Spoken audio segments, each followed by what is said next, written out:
In the summer of 1769, on the rugged island of Corsica, a woman named Letizia Ramolino Bonaparte went into labour during a church service. Legend has it that she barely made it home before giving birth to her second son on a carpet decorated with scenes of ancient heroes. That child, born Napoleon Bonaparte, would grow up to reshape the entire world, conquering nations, crowning himself emperor, and leaving a legacy so profound that we still feel its effects today. But how does a boy from a small Mediterranean island rise to become the master of Europe? How does someone born into relative obscurity command armies, rewrite laws, and terrify kings across the continent? The answer lies not in luck or accident, but in a series of calculated moves, brilliant strategies, and an almost supernatural ability to seize opportunity when it presented itself. By the end of this journey through Napoleon's complete life, you'll understand not just what he accomplished, but how he accomplished it.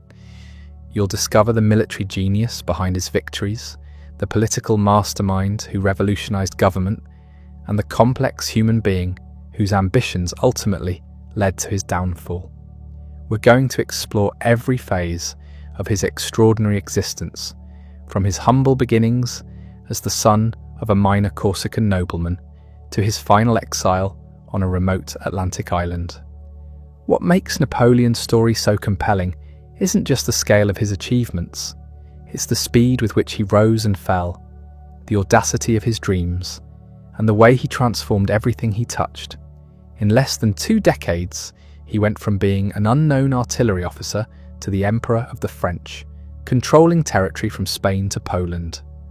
His rise was meteoric, his fall equally dramatic, and his impact on history immeasurable. Corsica, in 1769, was barely French territory. The island had been sold to France by the Republic of Genoa just 1 year before Napoleon's birth, and the Corsican people were still fighting for their independence under the leadership of Pasquale Paoli. Napoleon's father, Charles Bonaparte, was a lawyer and minor nobleman who had initially supported Paoli's resistance movement.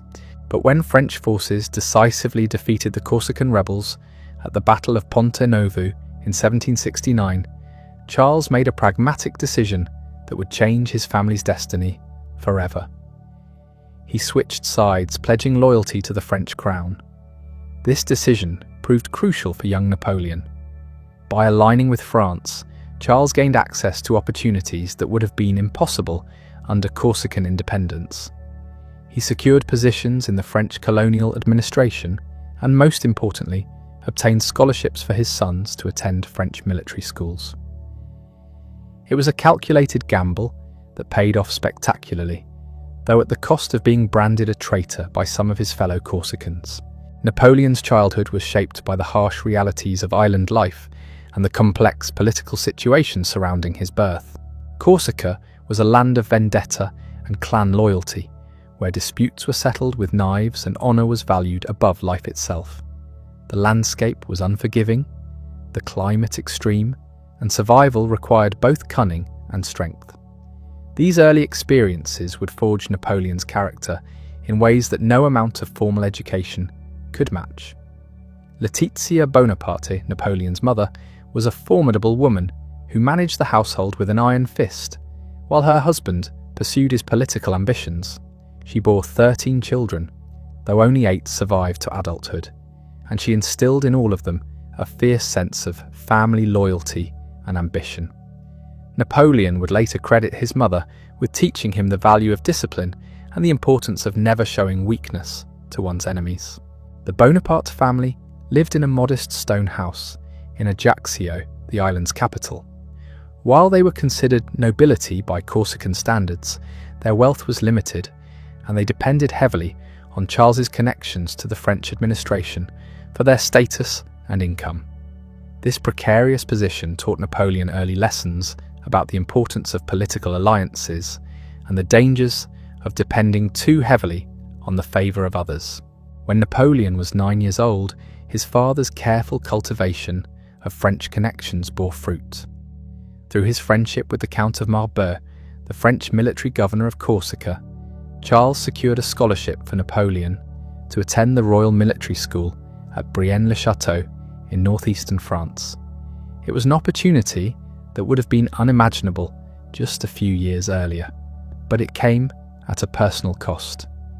Napoleon would be separated from his family and his native island, thrust into an alien world where his accent, his background, and his very identity would mark him as an outsider.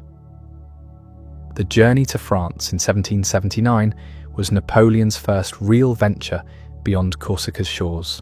Travelling with his older brother Joseph, who was bound for a different school, Napoleon experienced a mixture of excitement and apprehension as the familiar mountains of his homeland disappeared behind him.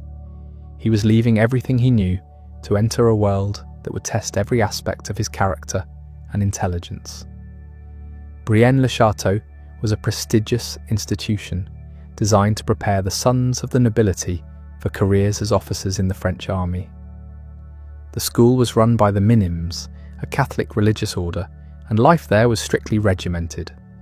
Students rose before dawn for prayers, attended classes throughout the day, and were expected to maintain the highest standards of academic and personal conduct. For a boy accustomed to the relative freedom of Corsican life, it was a jarring transition. Napoleon's early years at Brienne were marked by isolation and mockery from his fellow students. His accent was thick, his French imperfect, and his surname distinctly foreign in its Italian spelling. The other boys, mostly from established French noble families, saw him as a provincial upstart and treated him accordingly. They nicknamed him the Little Corsican and made jokes about his background and appearance. Rather than breaking his spirit, however, this treatment only strengthened Napoleon's resolve and sharpened his competitive instincts. Despite the social challenges, Napoleon excelled academically, particularly in mathematics and history. He devoured books about great military commanders of the past, studying the campaigns of Alexander the Great, Julius Caesar, and Frederick the Great with obsessive intensity. His instructors noted his exceptional memory and his ability to grasp complex strategic concepts that eluded many of his peers. Mathematics came naturally to him, and he showed a particular aptitude for the geometric calculations essential to artillery science. The curriculum at Brienne included not just academic subjects, but also military drill, fencing, and dancing. Napoleon proved adequate at military exercises and surprisingly skilled with a sword, despite his short stature. Dancing, however, remained a source of embarrassment throughout his life. His movements were awkward, his timing poor, and his efforts at courtly grace often produced more laughter than admiration. During his 5 years at Brienne, Napoleon developed the reading habits that would serve him throughout his life. He consumed historical works, military treatises, and philosophical texts with remarkable speed and retention. He kept detailed notes and began developing his own theories about warfare, leadership, and statecraft. His teachers recognized his exceptional intelligence, but also noted certain troubling traits: a tendency toward arrogance, an impatience with authority, and a fierce temper when crossed.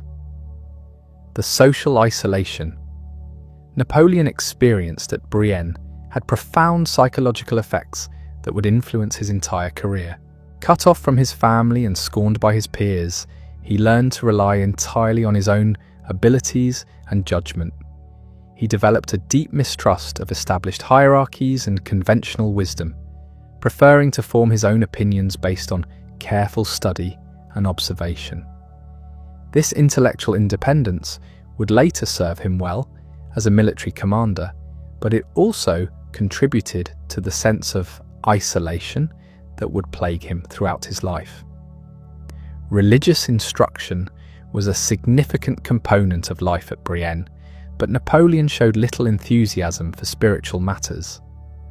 While he went through the motions of Catholic observance, his true devotion was reserved for the classical heroes whose exploits he studied in ancient texts. He was particularly fascinated by the career of Julius Caesar, whose rise from relatively humble origins to absolute power seemed to offer a template for his own ambitions. By 1784, Napoleon's academic performance had earned him admission to the École Militaire in Paris, the most prestigious military academy in France. Only a select few students from Brienne were chosen for this honour, and Napoleon's selection represented both recognition of his abilities and an opportunity to advance far beyond what his birth would normally have allowed. At 15 years old, he was leaving the provincial world of Brienne for the cosmopolitan capital of France, where he would complete his transformation from Corsican provincial to French officer. The École Militaire was a far grander institution than Brienne, housed in magnificent buildings designed by some of France's greatest architects. The curriculum was more advanced, the instructors more distinguished, and the student body drawn from the very highest levels of French society. For Napoleon, it represented both the culmination of his educational journey and the beginning of his real career as a soldier and leader. The transition from provincial Brienne to the grandeur of Paris was overwhelming. The École Militaire stood as a testament to French power and sophistication, its imposing facade designed by Jacques-Ange Gabriel dominating the Champ de Mars. For a teenager who had spent 5 years in relative isolation, the capital's energy was intoxicating. Carriages clattered through cobblestone streets, merchants hawked their wares in bustling markets, and the aristocracy paraded in silks and powders that cost more than most families earned in a lifetime. Napoleon threw himself into his studies with characteristic intensity. The curriculum was demanding, covering advanced mathematics, fortification theory, military engineering, and the art of war. Unlike Brienne, where he had been something of an outsider, the École Militaire attracted students based purely on merit and potential. Here, his intellectual gifts were recognized and cultivated by instructors who understood they were training the future commanders of French armies. The academy's library became Napoleon's second home. While other students spent their evenings in social pursuits, he could be found hunched over treatises on siege warfare, studying the campaigns of Turenne and Condé, or working through complex mathematical problems by candlelight. His appetite for knowledge was voracious and systematic. He didn't just read about military history, he analysed it, looking for patterns and principles that could be applied to future conflicts. One instructor who made a lasting impression was Pierre-Simon Laplace, the renowned mathematician and astronomer. Under Laplace's guidance, Napoleon's understanding of ballistics and artillery science reached new heights. The precision required in calculating trajectories and the devastating effectiveness of well-placed cannon fire would later become hallmarks of his military strategy. Laplace would later claim that Napoleon possessed one of the finest mathematical minds he had ever encountered. The social dynamics at the École Militaire were complex and politically charged. France in the 1780s was a nation on the brink of revolutionary change, though few recognized the signs at the time.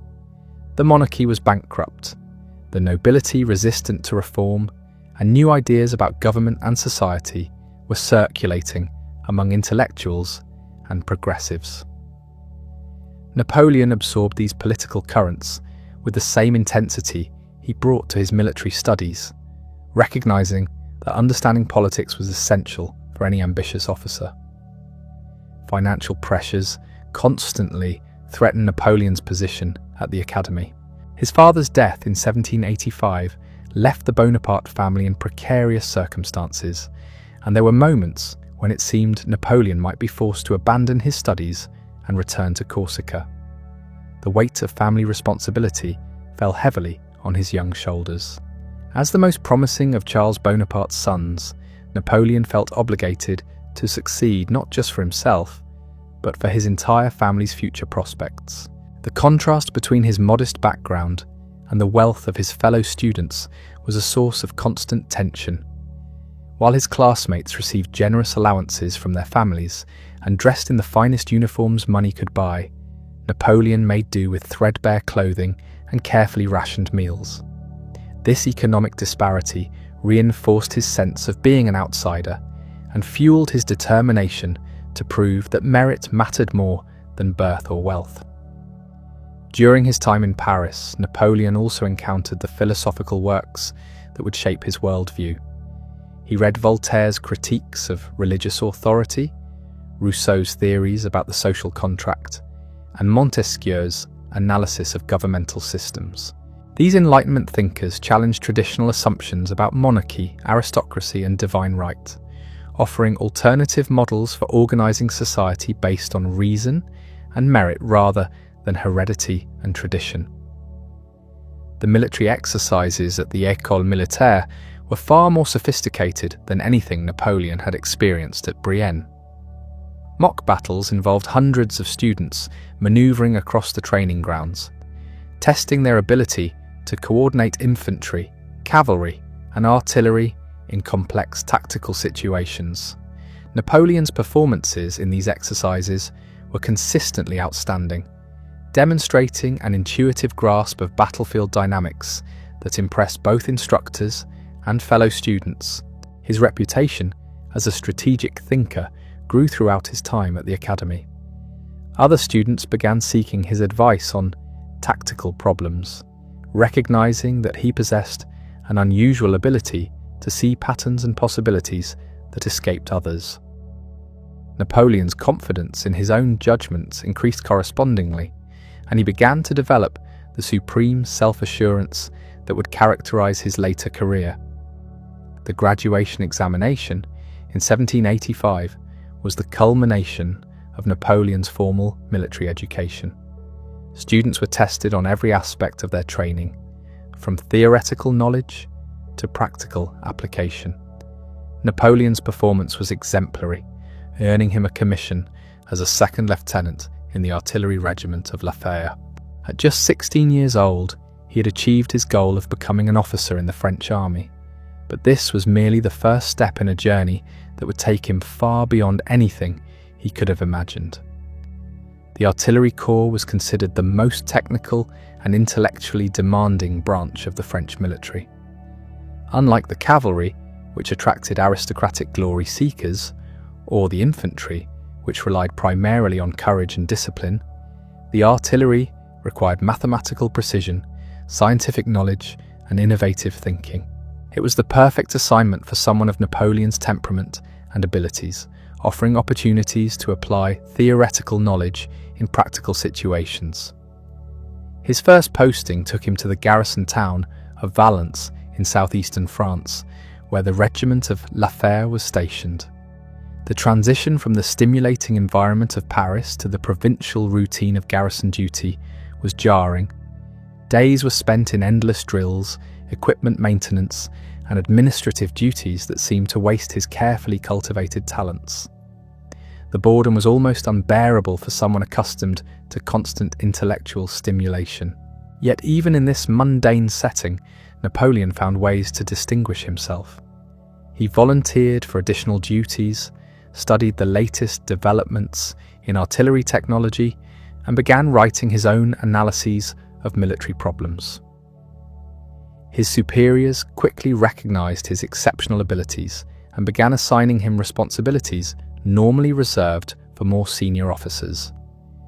Within months of his arrival, he was effectively functioning as a staff officer despite his junior rank.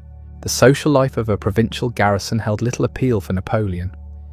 While his fellow officers spent their evenings gambling, drinking, and pursuing local women, he preferred to read, write, and plan for his future advancement.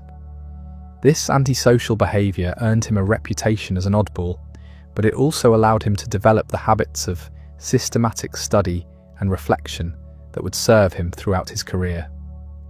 Letters from home brought news of continuing financial difficulties and family tensions.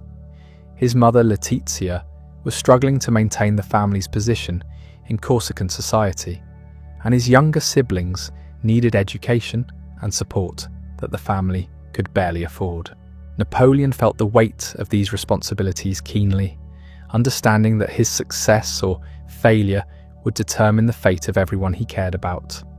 The political situation in France was deteriorating rapidly by the late 1780s.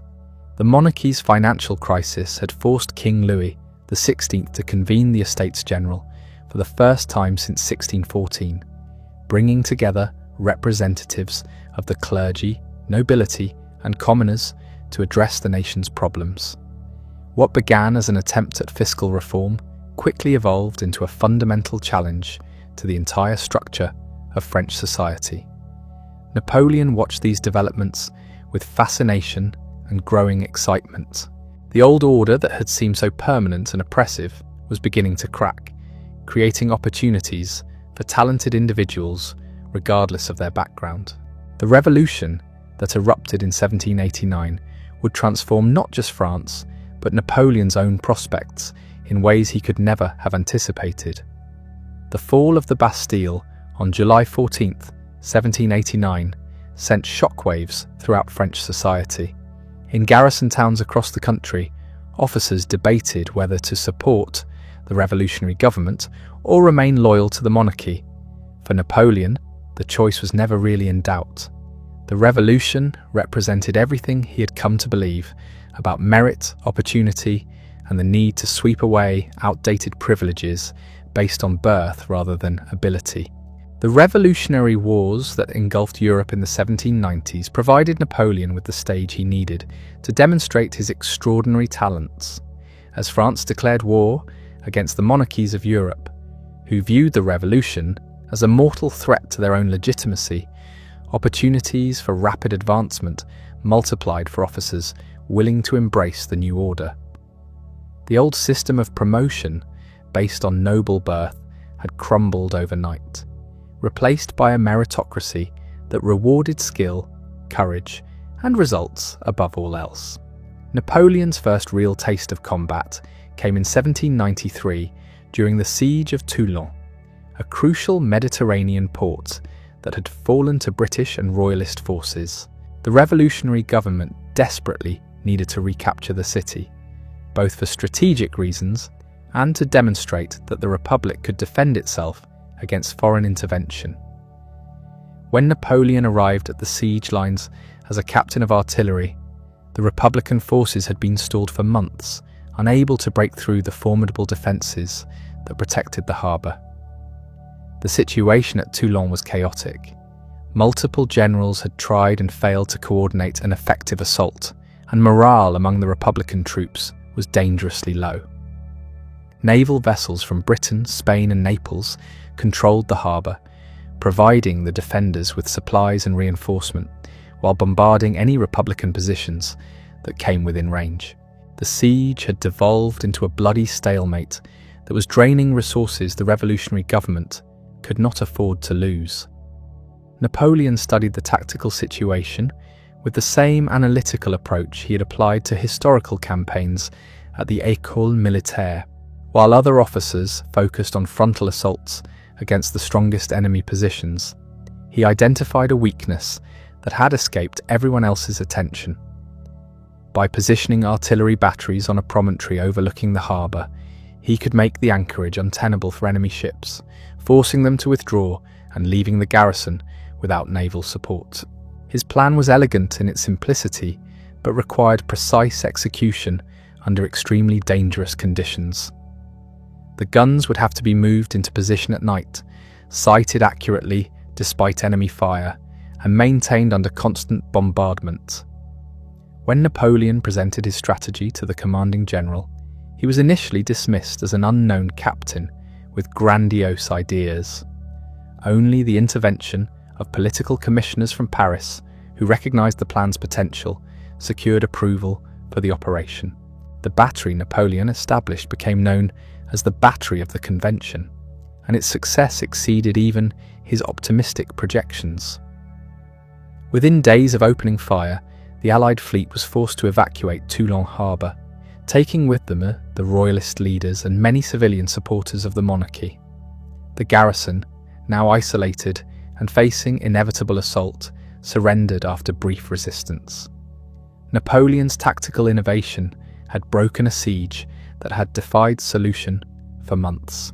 Recognition came swiftly and dramatically. Promoted to brigadier general at the age of 24, Napoleon found himself elevated far above officers who had served for decades without achieving similar rank. His success at Toulon established his reputation as an artillery expert and innovative tactician, but more importantly, it demonstrated his ability to see solutions where others saw only problems. The political connections he made during the Toulon campaign proved equally valuable. Augustin Robespierre, brother of the powerful revolutionary leader Maximilien Robespierre, was among the political commissioners who had supported Napoleon's plan. Through this relationship, Napoleon gained access to the inner circles of revolutionary politics, where decisions about military appointments and strategic priorities were made. However, political favour in revolutionary France was as dangerous as it was beneficial. When Maximilien Robespierre fell from power and was executed during the Thermidorian reaction in July 1794, anyone associated with the Robespierre faction came under suspicion. Napoleon was arrested and briefly imprisoned on charges of conspiracy. His rapid rise suddenly transformed into a precipitous fall that could have ended with his own appointment with the guillotine. The experience of imprisonment taught Napoleon crucial lessons about the volatile nature of revolutionary politics. Survival required not just military skill, but political acumen and the ability to adapt quickly to changing circumstances. When he was released after Robespierre's supporters were purged from government, Napoleon emerged more cautious about political alliances, but also more determined to secure a position that would make him indispensable to any regime. The Directory, the new government that emerged after the fall of Robespierre, faced enormous challenges, both domestic and foreign. The war against the European coalition continued to drain French resources, while internal rebellions threatened to tear the Republic apart. Economic problems plagued the country as inflation destroyed the value of paper currency and food shortages sparked riots in major cities.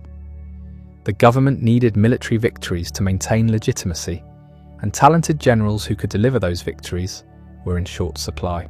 Napoleon's assignment to the Army of Italy in 1796 came at a moment when his career hung in the balance.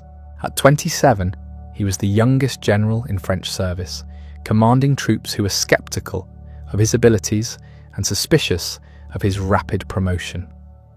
The Army of Italy was considered a secondary theatre compared to the main campaigns in Germany and the Low Countries, but for Napoleon, it represented an opportunity to prove himself as an independent commander. The strategic situation in northern Italy was complex and fluid. Austrian and Piedmontese forces controlled much of the region, threatening French positions and blocking access to the wealth of the Italian states. Previous French commanders had achieved limited success but had failed to exploit their victories or coordinate effectively with political objectives. Napoleon inherited an army that was undersupplied, demoralized, and scattered across defensive positions that invited defeat in detail. His first order of business was transforming the army's morale and operational effectiveness. Napoleon understood that soldiers fought best when they believed in their cause and their commander, so he addressed the troops directly, promising them glory, plunder, and victory if they followed his leadership. More importantly, he delivered immediate improvements in their material conditions, ensuring that supplies reached the front lines and that pay arrears were settled as quickly as possible. The Italian campaign that followed showcased every aspect of Napoleon's military genius. His strategy was based on rapid movement, concentrated force, and the principle of defeating enemies separately before they could combine against him. Rather than defending existing positions, he seized the initiative with a series of lightning attacks that kept his opponents off balance and unable to coordinate their responses.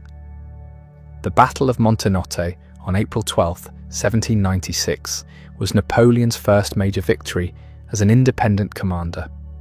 By concentrating his forces against a portion of the Austrian army, while the Piedmontese were too distant to provide support.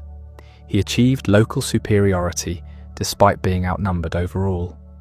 The victory opened the road toward Turin and forced the Piedmontese to sue for peace, eliminating one enemy and allowing Napoleon to focus entirely on the Austrians. Success bred success as Napoleon's army gained confidence and momentum.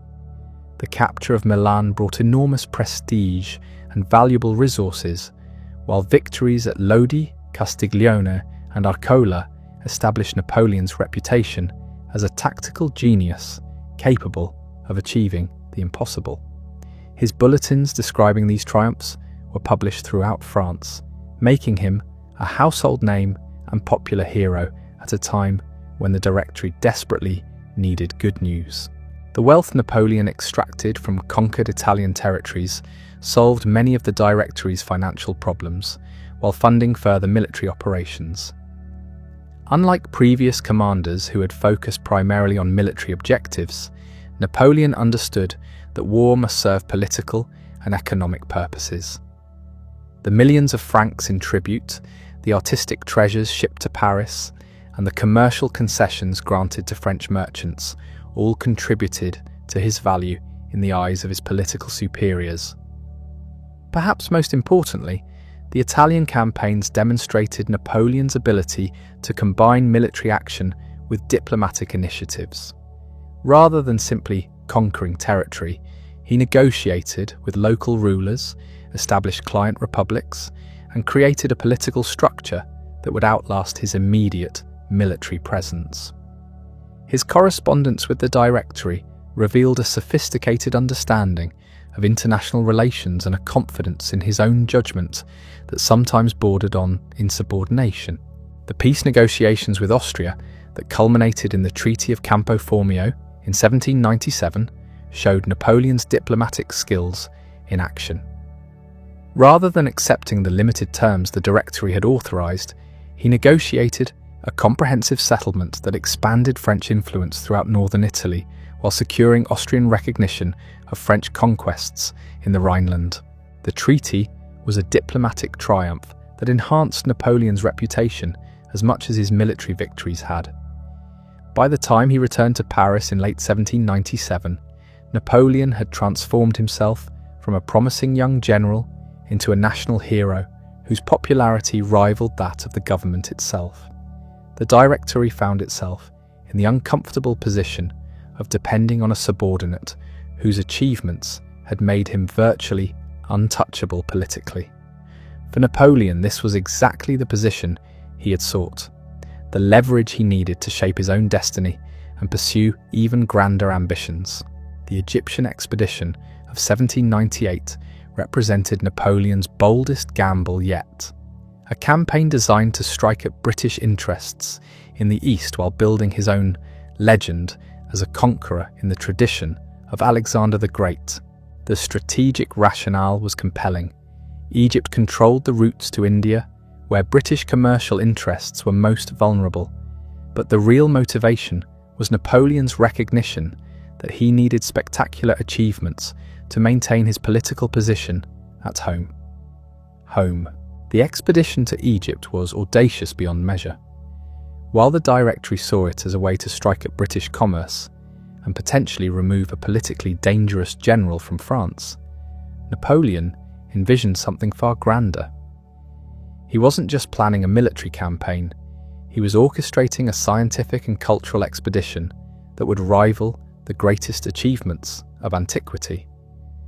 The fleet that assembled at Toulon carried not only 38,000 soldiers, but also a commission of scholars, artists, engineers, and scientists whose mission was to unlock the secrets of ancient civilization. Napoleon's selection of the expedition's intellectual component revealed his sophisticated understanding of how conquest could be transformed into lasting influence. The Commission of Arts and Sciences included mathematicians like Gaspard Monge and Joseph Fourier, chemists like Claude Berthollet, and artists like Dominique Vivant-Denon.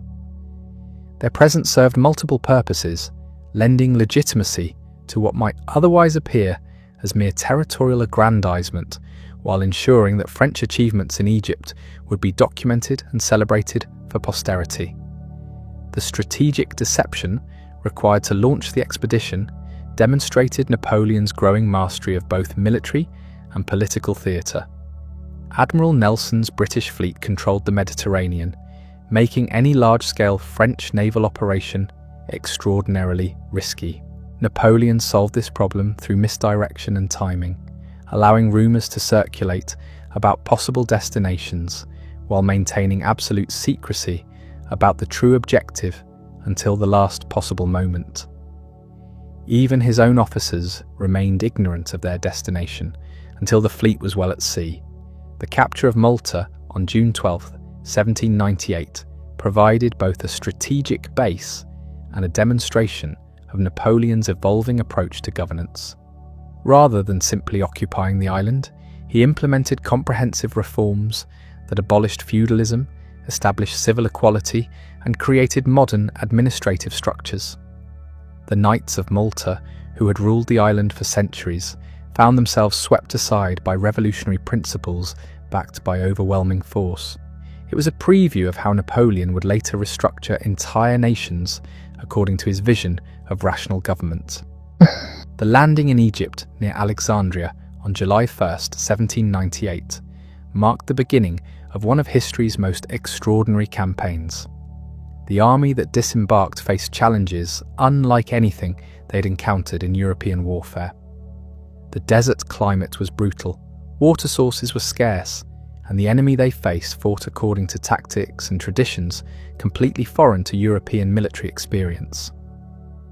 The Mameluke warriors who controlled Egypt were superb horsemen and individual fighters, but their feudal military organisation was no match for disciplined European infantry and artillery. The Battle of the Pyramids, on July 21, 1798, showcased Napoleon's tactical adaptability and his genius for dramatic presentation. Facing a Mameluke cavalry charge across the desert plains near Cairo, he formed his infantry into massive squares that bristled with bayonets and artillery. As the enemy horsemen thundered toward these formations, Napoleon reportedly told his soldiers that 40 centuries of history were looking down upon them from the nearby pyramids. The battle was a crushing victory that opened the road to Cairo, but more importantly, it created a legend that would inspire French soldiers for decades to come. The occupation of Cairo revealed Napoleon's remarkable ability to adapt to completely different cultural and political environments. Rather than imposing French customs wholesale, he studied Islamic law and tradition, consulting with religious scholars and local leaders to understand how French rule could be made acceptable to the Egyptian population.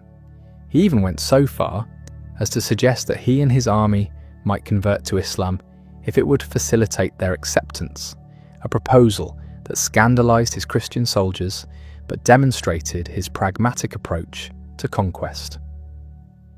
The scientific work conducted during the Egyptian campaign produced discoveries that revolutionized European understanding of ancient civilization. The Rosetta Stone, discovered by Pierre-François Bouchard in August 1799, would eventually unlock the secrets of hieroglyphic writing and open up 3,000 years of Egyptian history to scholarly investigation. The detailed surveys and documentation conducted by the Commission of Arts and Sciences formed the basis for the monumental Description de l'Égypte, a work that established Egyptology as a scholarly discipline. However, the strategic situation was deteriorating rapidly despite these cultural and scientific achievements. Admiral Nelson's destruction of the French fleet at the Battle of the Nile on August 1, 1798, cut Napoleon's communications with France and trapped his army in Egypt. The victory that had initially seemed so complete was beginning to feel like an elaborate prison, with Turkish and British forces gathering to drive the French from their conquests. The Syrian campaign of 1799 represented Napoleon's attempt to break out of the strategic trap that was closing around him. By advancing into Ottoman territory and threatening Damascus and Constantinople, he hoped to force the Turks to negotiate while potentially opening new routes back to Europe. The campaign began promisingly with the capture of El Arish and Gaza, but it culminated in the disastrous siege of Acre, where Ottoman resistance supported by British naval power proved insurmountable. The siege of Acre lasted from March to May 1799 and marked one of the few clear defeats of Napoleon's career. Despite repeated assaults that cost thousands of French casualties, the fortress held firm under the direction of Ahmad Pasha al-Jazar and the British naval commander Sidney Smith. The failure forced Napoleon to abandon his Syrian campaign and retreat to Egypt, leaving behind his wounded and much of his artillery. For the first time, the aura of invincibility that surrounded his name had been tarnished. The outbreak of plague among his troops during the Syrian campaign created a crisis that tested Napoleon's leadership in the most fundamental way. As soldiers died in agony and survivors faced the terror of contagion, maintaining discipline and morale required extraordinary measures. Napoleon's decision to visit plague hospitals personally, touching infected soldiers, and dismissing fears of contagion became one of the most famous episodes of his Egyptian sojourn. Whether driven by genuine courage or calculated theatre, the gesture had enormous impact on his troops' loyalty and his own legendary reputation. News from Europe, when it finally reached Egypt through British and Ottoman sources, painted a picture of crisis that demanded immediate attention. The Directory was facing new coalitions of enemies, military defeats in Italy, and Germany had reversed many of Napoleon's earlier conquests, and political instability in Paris threatened the survival of the revolutionary government. For a general whose entire career had been built on seizing opportunities, the situation presented both danger and unprecedented possibilities. The decision to abandon the army of Egypt and return to France was perhaps the most controversial choice of Napoleon's career. Leaving his soldiers behind while he pursued political advancement appeared to violate every code of military honour, and his enemies would use the abandonment against him for years to come. Yet from a strategic perspective, the decision was brilliant. The army in Egypt was doomed regardless of his presence, while his absence from France during a critical period could have cost him everything he had worked to achieve. The journey back to France required all of Napoleon's skills in deception and navigation. British naval patrols controlled the eastern Mediterranean, making any attempt to reach a French port extraordinarily dangerous. The small frigate that carried Napoleon and his chosen companions had to evade enemy squadrons while navigating by night and sheltering in neutral harbours during daylight hours. The voyage that should have taken days stretched into weeks of constant anxiety and near captures. His arrival in France on October 9th, 1799, created a sensation that exceeded even his return from Italy. The Egyptian expedition, despite its strategic failure, had captured the public imagination in ways that conventional European campaigns could never match. The exotic setting, the scientific discoveries, and the romantic association with ancient pharaohs and biblical history transformed military setbacks into cultural triumphs. Napoleon found himself more popular than ever, precisely when France needed strong leadership most desperately. The political situation that greeted Napoleon's return was chaotic beyond description. The Directory had lost credibility through military failures and economic mismanagement, but no alternative government commanded broad support. Royalist conspiracies threatened from the right, while Jacobin radicals agitated from the left, and foreign armies occupied much of the territory the revolution had conquered. The constitutional system established in 1795 was clearly failing, but any change risked civil war or foreign intervention.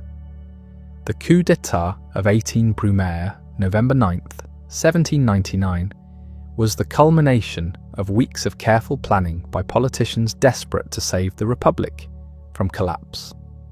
Emmanuel Joseph Sieyès, and other moderate Republicans saw Napoleon as the ideal military figure to provide legitimacy and force for their constitutional reforms. They envisioned a limited role for the general, expecting him to serve as a prestigious but controllable figurehead, while civilian politicians retained real power. Napoleon's participation in the coup was characteristically calculating and decisive. He understood that the conspirators needed him more than he needed them, and he was prepared to use that leverage to secure a dominant position in whatever government emerged.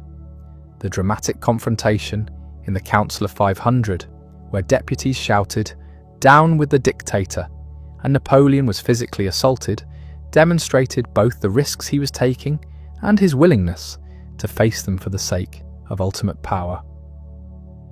The establishment of the consulate on November 10th, 1799, marked the effective end of the French Revolution as a democratic experiment. While the new constitution maintained republican forms and rhetoric, real power was concentrated in the hands of the first consul, a position that Napoleon designed specifically for himself. His fellow consuls, Sieyès and Roger Ducos, quickly discovered that their influence was purely ceremonial, as Napoleon assumed control of all major decisions regarding policy and administration. The transformation of revolutionary France into a modern centralized state began immediately under Napoleon's leadership. The chaotic administrative system that had evolved during the revolution was swept away and replaced with a rational hierarchy of prefects and sub-prefects appointed by the central government. Local autonomy, which had flourished during the early revolutionary period, was sacrificed to efficiency and uniformity as Napoleon imposed his vision of good government throughout the country. The Concordat of 1801 represented one of Napoleon's most politically astute achievements, reconciling the Catholic Church with revolutionary France without abandoning the principle of religious freedom.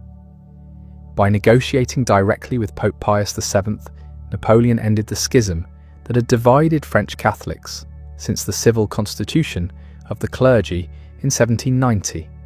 The agreement recognized Catholicism as the religion of the majority of French citizens while maintaining state control over church appointments and finances. The creation of the Napoleonic Code represented perhaps the most enduring achievement of the consulate period. Drawing on Roman law, revolutionary legislation, and practical experience, the new legal code established clear principles for civil rights, property ownership, and family relations that would influence legal systems around the world.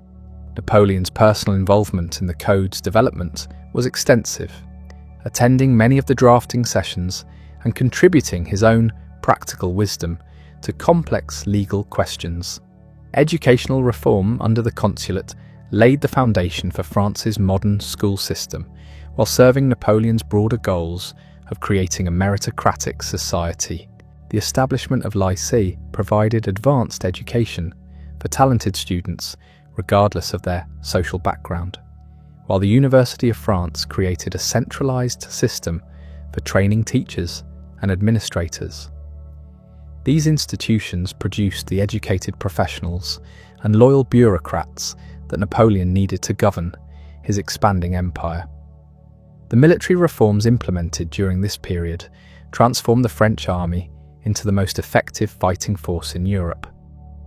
The amalgamation of revolutionary volunteers with regular soldiers created units that combined professional skill with patriotic enthusiasm, while new tactical doctrines emphasized speed, flexibility, and the concentrated use of artillery. The creation of the Grande Armée brought together French soldiers with Allied contingents from across Europe under unified command and standardized procedures. Economic recovery under the consulate provided the financial foundation for all of Napoleon's subsequent achievements. The establishment of the Bank of France stabilized the currency and restored confidence in government finances, while continental trade policies protected French industries and generated revenue through customs duties. the indemnities extracted from defeated enemies, and the wealth drawn from conquered territories funded military expansion while reducing the tax burden on French citizens. The plot of the Rue Saint-Nicaise on December 24, 1800, demonstrated that Napoleon faced serious opposition despite his growing popularity and administrative success. The explosion that narrowly missed killing the first consul as he travelled to the opera was the work of royalist conspirators who saw assassination as the only way to restore the Bourbon monarchy. The incident provided Napoleon with justification for increased security measures and the elimination of political opponents who might threaten the stability of his regime. The Battle of Marengo on June 14, 1800, restored Napoleon's military reputation and secured French dominance in northern Italy. The victory was nearly a disaster, as Austrian forces under General Melas initially drove the French from the field and came close to achieving complete success. Only the timely arrival of Louis Desire with reinforcements and a desperate afternoon counterattack saved Napoleon from humiliating defeat. The battle's outcome demonstrated both the risks of Napoleon's aggressive tactics and his ability to recover from apparently hopeless situations. The Peace of Amiens, signed on March 25, 1802, brought a temporary end to the war that had consumed Europe for nearly a decade. While the treaty restored most colonial possessions to their pre-war owners and required France to respect the independence of several Italian republics, it also recognized French conquests in Europe and allowed Napoleon to consolidate his domestic reforms without external pressure. The peace was popular in France and Britain, where war-weary populations welcomed any respite from conflict and economic disruption. The establishment of the Legion of Honor in 1802 revealed Napoleon's sophisticated understanding of human motivation and social psychology. By creating a new system of rewards based on merit rather than birth, he provided ambitious individuals throughout French society with incentives to serve the state loyally and effectively. The Legion included both military and civilian categories, recognizing achievements in science, arts, and administration alongside battlefield heroism. The transformation of the consulate into the empire represented the logical culmination of Napoleon's accumulation of power since 1799. The plebiscite of 1804 that approved his elevation to emperor provided democratic legitimacy for what was essentially a return to monarchy, while the elaborate coronation ceremony at Notre Dame Cathedral linked the new regime to both revolutionary principles and traditional pageantry. Napoleon's decision to crown himself rather than accept coronation from Pope Pius VII symbolized his independence from all external authority. The creation of a new nobility under the empire demonstrated Napoleon's pragmatic approach to social organization. While the titles he granted carried no feudal privileges and remained dependent on continued service to the state, they satisfied the human desire for distinction and hierarchy that egalitarian rhetoric could never eliminate. Marshals, ministers, and administrators received ducal and comtal titles that enhanced their prestige while binding them more closely to Napoleon's regime. The continental system, launched in 1806, represented Napoleon's most ambitious attempt to defeat Britain through economic warfare rather than military conquest. By closing European ports to British goods and encouraging the development of continental industries, he hoped to strangle British commerce while creating a self-sufficient European economy under French leadership. The system's implementation required extensive diplomatic and military pressure on reluctant allies, ultimately contributing to the conflicts that would destroy Napoleon's empire. Napoleon's empire. The enforcement of the continental system exposed the fundamental contradictions within Napoleon's European empire. While France benefited from reduced British competition and expanded markets for French goods, The economic hardships imposed on other nations created resentment that would eventually explode into open rebellion. Portugal's refusal to comply with the trade restrictions provided the immediate pretext for the Peninsular War, but the underlying tensions stretched across the continent from Hamburg to Naples. The invasion of Portugal in 1807 marked the beginning of Napoleon's most costly strategic error. Rather than accepting Portuguese non-compliance as a manageable problem, he chose to enforce his economic system through military occupation. The campaign that began as a simple police action to close Lisbon's ports to British ships gradually expanded into a massive commitment that would drain French resources for 6 years and create a permanent drain on military manpower. The Spanish alliance that facilitated the Portuguese invasion quickly deteriorated into another source of conflict when Napoleon decided that the Bourbon monarchy in Madrid was insufficiently reliable. The abdications of Charles IV and Ferdinand VII at Bayonne in 1808 seemed to offer an elegant solution, placing Napoleon's brother Joseph on the Spanish throne while avoiding the costs of direct occupation. The arrangement satisfied legal formalities and appeared to guarantee Spanish cooperation with French policies. However, the Spanish people's reaction to their new king shattered Napoleon's assumptions about how conquered populations would respond to rational government and material improvements. The uprising that began in Madrid on May 2, 1808, spread rapidly throughout the country, creating a form of resistance that European armies had never encountered. Guerrilla warfare, conducted by irregular forces with intimate knowledge of local terrain and passionate commitment to their cause, proved far more difficult to suppress than conventional military opposition. The capitulation of General Dupont at Bailly on July 19, 1808, sent shockwaves throughout Europe and demonstrated that French armies were not invincible. For the first time since the Revolutionary Wars began, an entire French corps had been forced to surrender in the field, and the psychological impact was enormous. Allied governments that had resigned themselves to French hegemony began reconsidering their options, while French generals questioned whether Napoleon's methods could succeed against every form of resistance. The British intervention in Portugal under Sir Arthur Wellesley, later Duke of Wellington, transformed a peripheral conflict into a major theatre that would ultimately contribute to Napoleon's downfall. The small expeditionary force that landed at Mondigo Bay in August 1808 grew steadily as British resources and Portuguese cooperation created a secure base for operations against French forces throughout Iberia. Wellington's defensive strategy, based on strong positions and careful logistics, proved perfectly suited to the peninsula's terrain and political conditions. Napoleon's personal intervention in Spain during the winter of 1808 to 1809 demonstrated his continued tactical brilliance, while revealing the limitations of even his extraordinary abilities.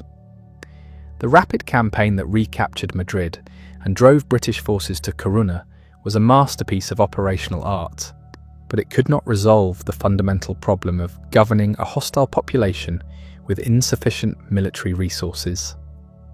The Emperor's return to France after just 4 months in Spain reflected his recognition that other theatres demanded his personal attention.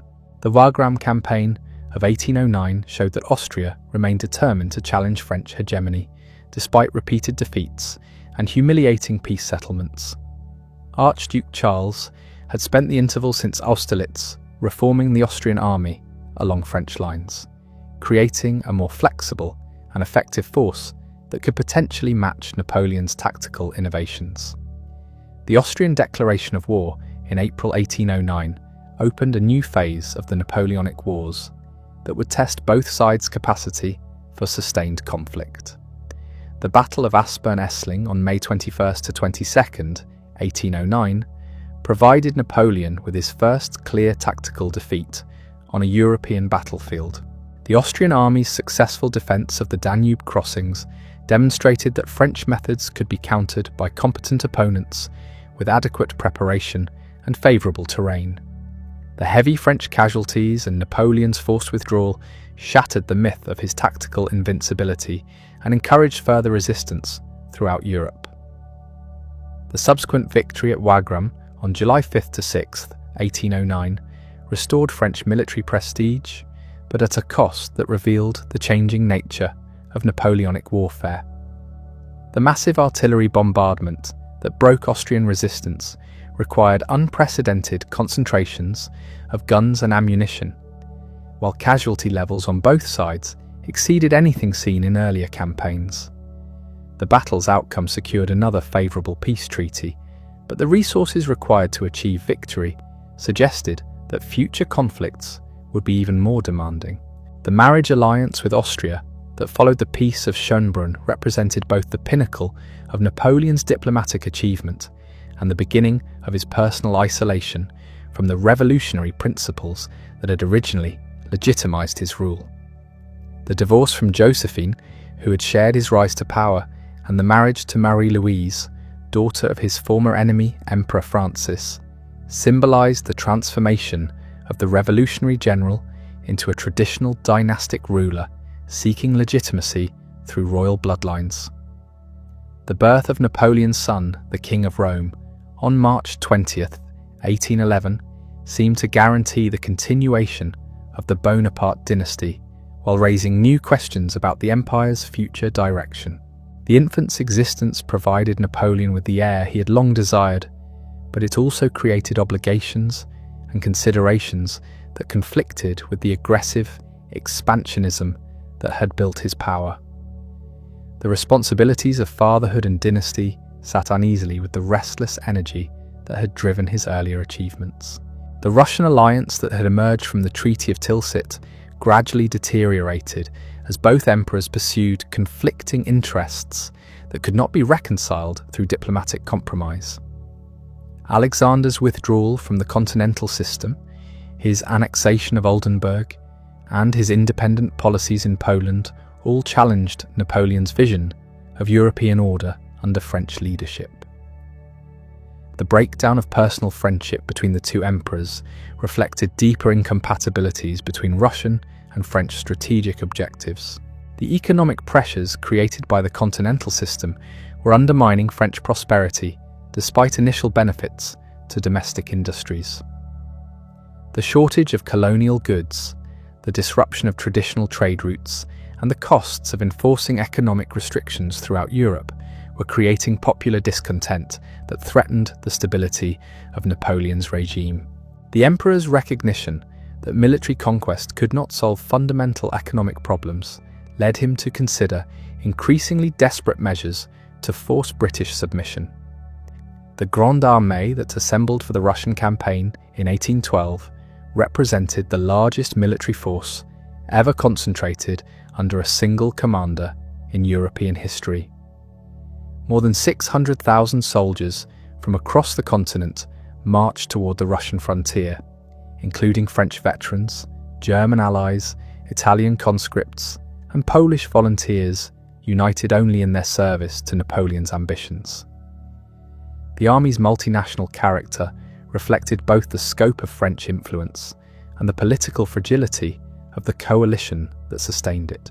The strategic plan for the Russian invasion assumed that a rapid advance on Moscow would force Alexander to negotiate before winter weather made campaigning impossible.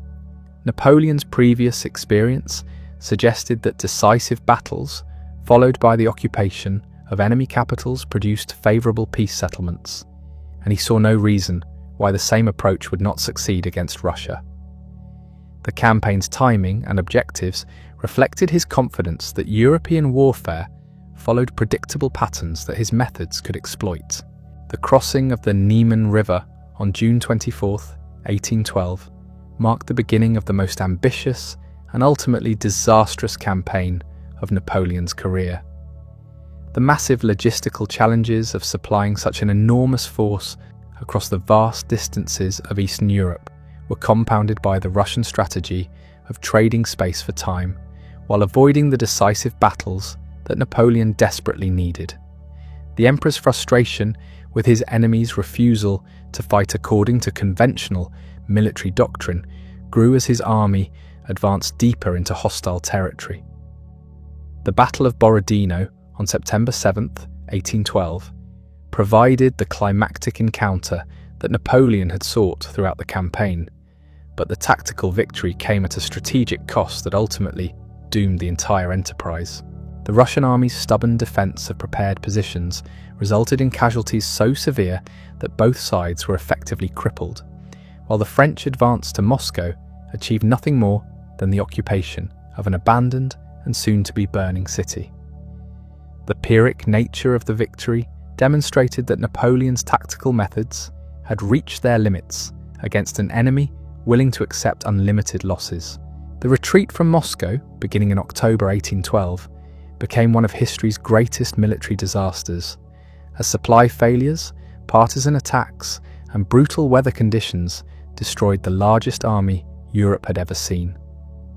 The Grande Armée that had crossed the Niemen with such confidence disintegrated into a mob of starving refugees pursued by Cossack raiders and Russian regulars.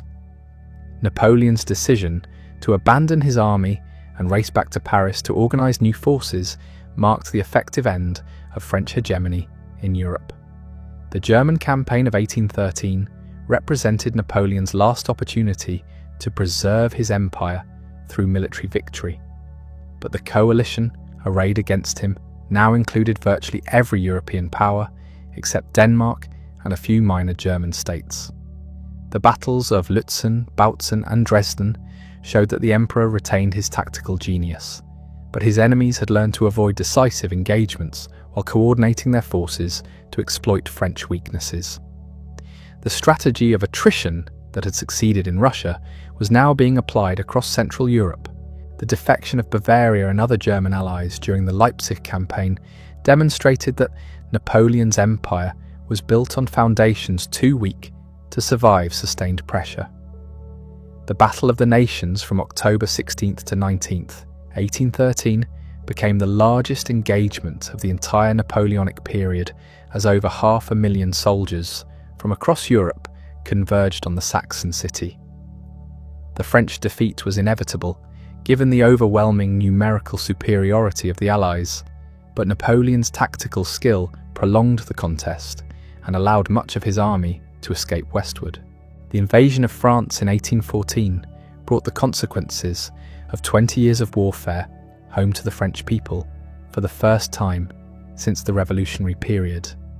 The campaign that Napoleon conducted against overwhelming odds showcased his military genius at its finest, as he won a series of brilliant victories against separated Allied columns despite commanding forces barely 1/10 the size of the enemy coalition. The 6 Days campaign in particular demonstrated that tactical brilliance could still achieve miraculous results, even under the most adverse strategic circumstances. However, political support for continued resistance was crumbling as French society grew weary of endless warfare and economic hardship. The Senate's declaration that Napoleon had forfeited the throne reflected not just Allied pressure, but genuine popular desire for peace at almost any cost. The emperor's abdication at Fontainebleau on April 6, 1814, marked the end of an era that had transformed Europe more completely than any period since the fall of the Roman Empire. The exile to Elba provided Napoleon with a sovereign principality where he could exercise his administrative talents on a miniature scale while contemplating the dramatic reversal of his fortunes. The island's small size and limited resources offered little scope for the grandiose projects that had characterized his earlier career, but they also allowed him to experiment with reforms and improvements that demonstrated his continued vitality and ambition. The boredom and frustration of ruling 12,000 subjects after commanding an empire of 40 million proved unbearable for someone of his temperament. The 100 days that began with Napoleon's landing at Golfe-Juan on March 1st, 1815, represented his final gamble for power and glory. The enthusiasm that greeted his return to France suggested that his legend remained powerful despite the disasters of recent years. While his rapid march to Paris without firing a shot demonstrated that popular support for the Bourbon restoration was weaker than the Allies had assumed. The Emperor's ability to reclaim his throne through sheer force of personality was perhaps his most remarkable achievement. The reconstruction of the Grande Armée during the 100 Days showcased Napoleon's extraordinary ability to mobilize resources and inspire loyalty even after catastrophic defeat. Within weeks of his return to Paris, he had assembled a force of nearly 300,000 men, combining veterans who had served in his earlier campaigns with new recruits, eager to share in the glory of his restored empire. The speed with which this military machine materialized demonstrated both the efficiency of French administrative systems and the enduring appeal of Napoleon's leadership among professional soldiers. The diplomatic situation facing the restored emperor was far more challenging than the military recruitment that had proceeded so smoothly. The Congress of Vienna, which had been reorganizing Europe in his absence, immediately declared him an outlaw and renewed the coalition that had driven him from power the previous year.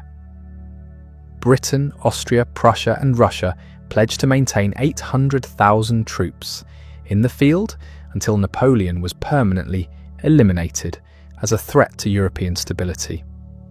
The emperor found himself facing the united opposition of virtually every major power on the continent. Napoleon's strategy for the Waterloo campaign reflected his recognition that time worked against him as Allied armies concentrated for a coordinated assault on France. Rather than waiting for the inevitable invasion, he chose to strike first at the Anglo-Prussian forces gathering in Belgium, hoping that a decisive victory would fracture the coalition and force his enemies to negotiate. The plan required perfect timing and execution, as any delay would allow Wellington and Blücher to coordinate their movements and concentrate overwhelming force against the French advance. The crossing of the frontier on June 15, 1815, achieved complete tactical surprise as Napoleon's army advanced between the separated Allied forces before they could establish effective communications.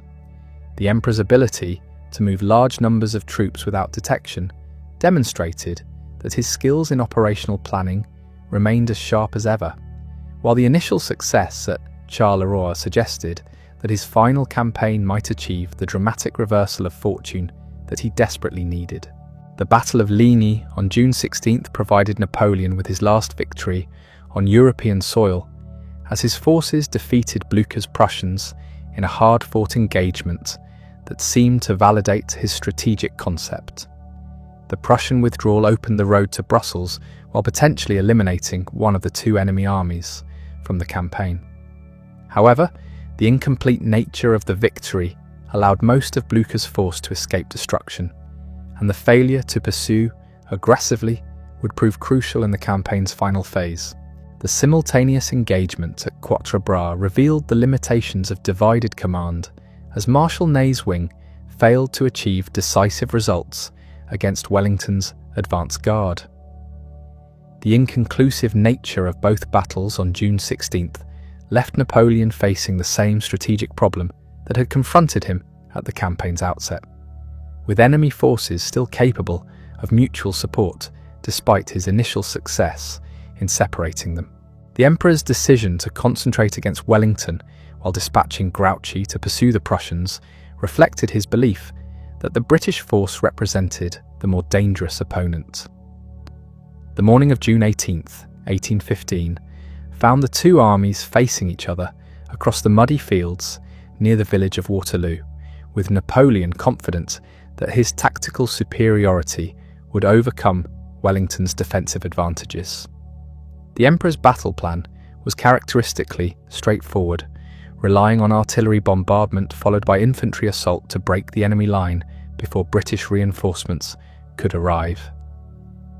The delay in beginning the attack, caused by the need to allow the ground to dry after heavy overnight rain, would prove more significant than anyone realised at the time.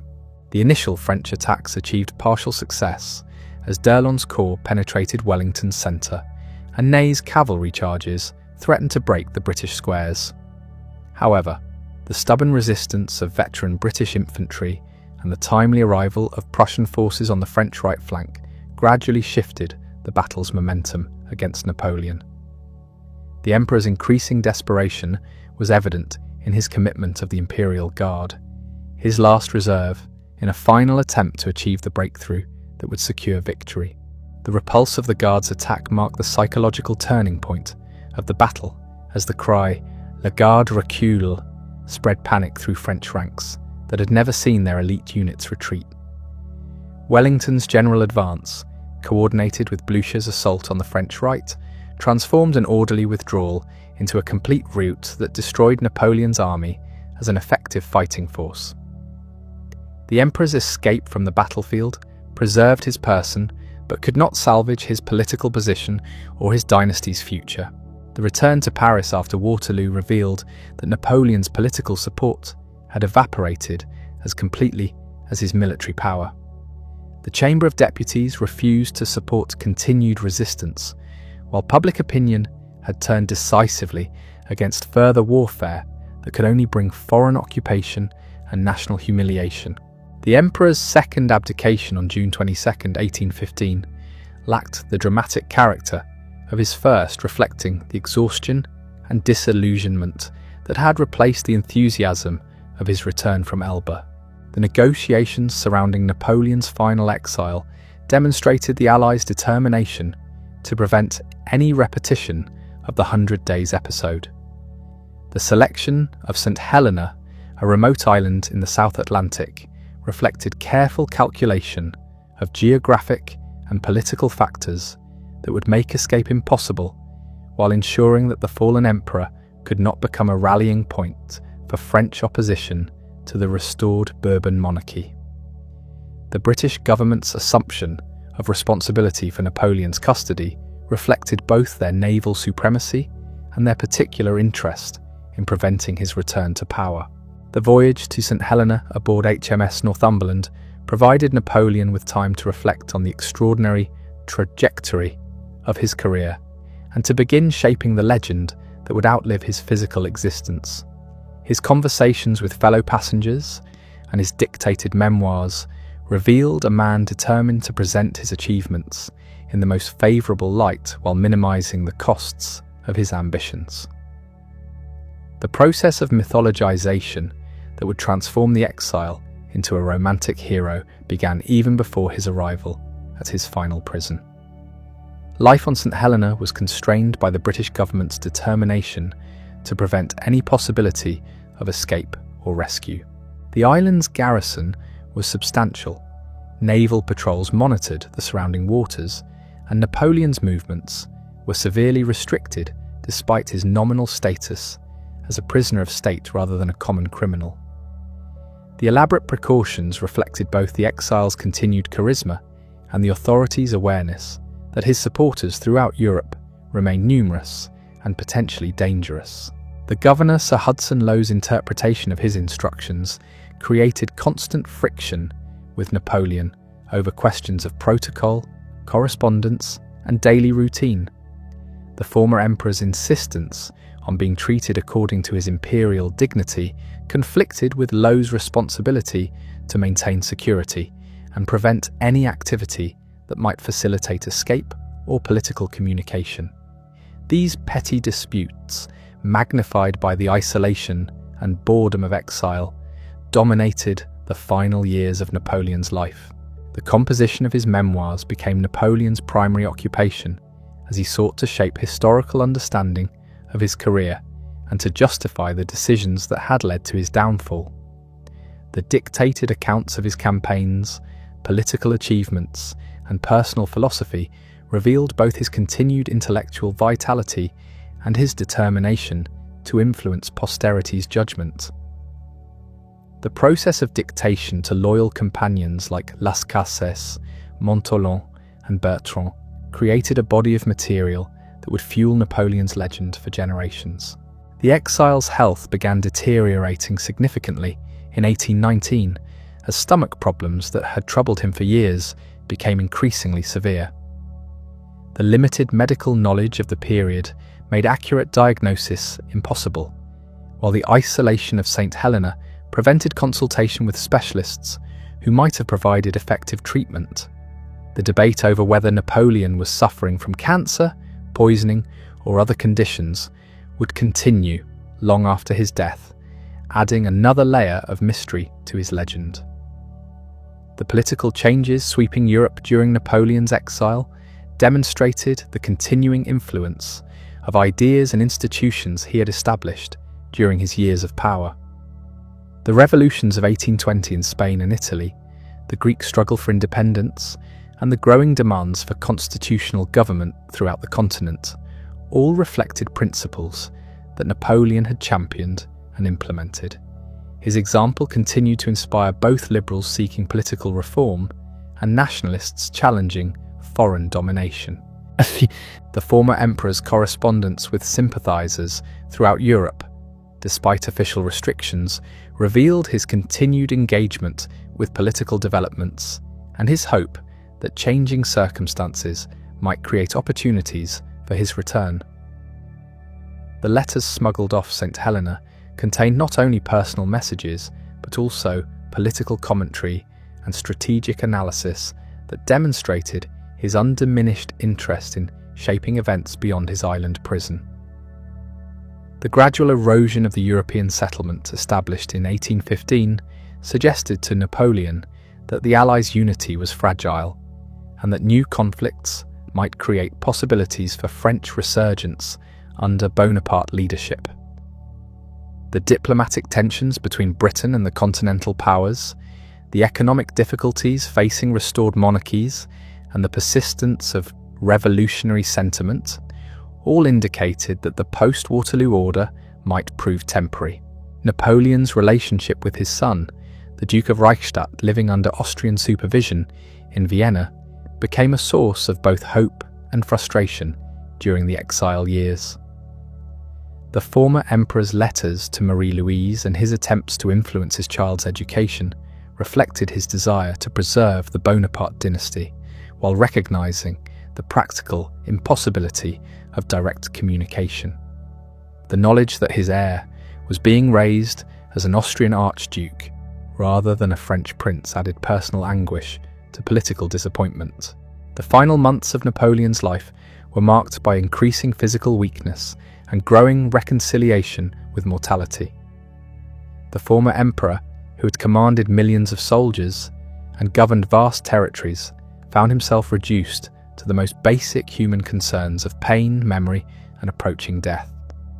His last will and testament, dictated in April 1821, revealed both his continued pride in his achievements and his acceptance that his extraordinary career had reached its inevitable conclusion.